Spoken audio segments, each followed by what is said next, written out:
ஒரு நாள் ஒரு சகோதரி எனக்கு ஃபோன் பண்ணி கேட்குறா, பாவம் தோணிச்சு எனக்கு. அவள் கேட்குறா, பாஸ்டர் செத்து போன பிறகு யாரையாவது போய் அடிக்க முடியுமான்னு.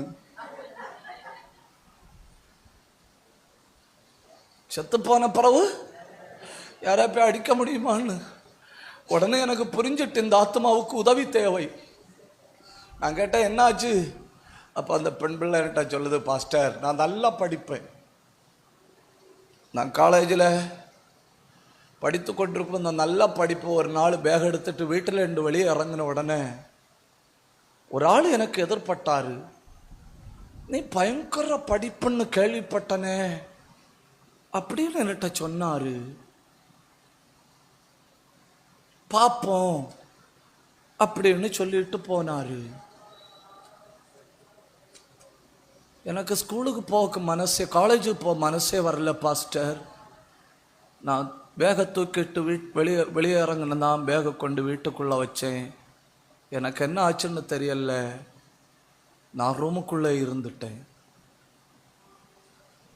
நான் ரூமுக்குள்ளே, எனக்கு வெளியே வர பிடிக்காது, சாப்பிட பிடிக்காது, காலேஜுக்கு போக பிடிக்காது. திடீர்னு எனக்கு நல்ல யோசனை வரும்போ என்ன ஆனாலும் போய் தான் ஆகணும்னு சொல்லி குளிச்சு ரெடி ஆகி ட்ரெஸ் போட்டுட்டு நான் பேக கையில் எடுக்கும்போ அந்த ஆள் சொன்ன வார்த்தை எனக்கு முன்ன வந்து நிற்கும். எனக்கு முடியல பாஸ்டர், இப்போ நீங்க சொல்லுங்க, செத்து போன பிறகு அடிக்க முடியும்னா நான் சாகணும், நான் செத்துட்டு அவனுக்கு போய் 4 வைக்கணும்னு.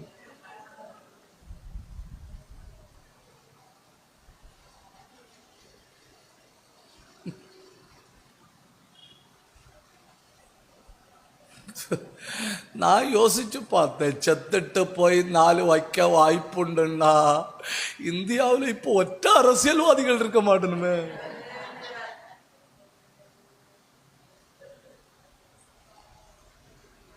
தப்புதான், உங்கள்கிட்ட சொல்லித்தாரு தப்புதான்.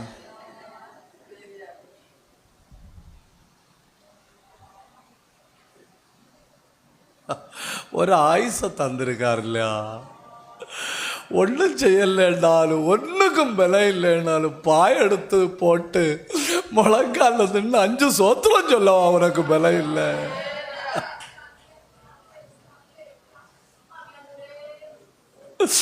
கபர கத்தலா தியா தரபலபா ரேலாந்தர மரண ஆவி எந்த விதத்தில் போராடினாலும் சபை ஒருமிச்சு அதை வெட்டி ஜபிங்க, நல்லா வெட்டி ஜபிங்க.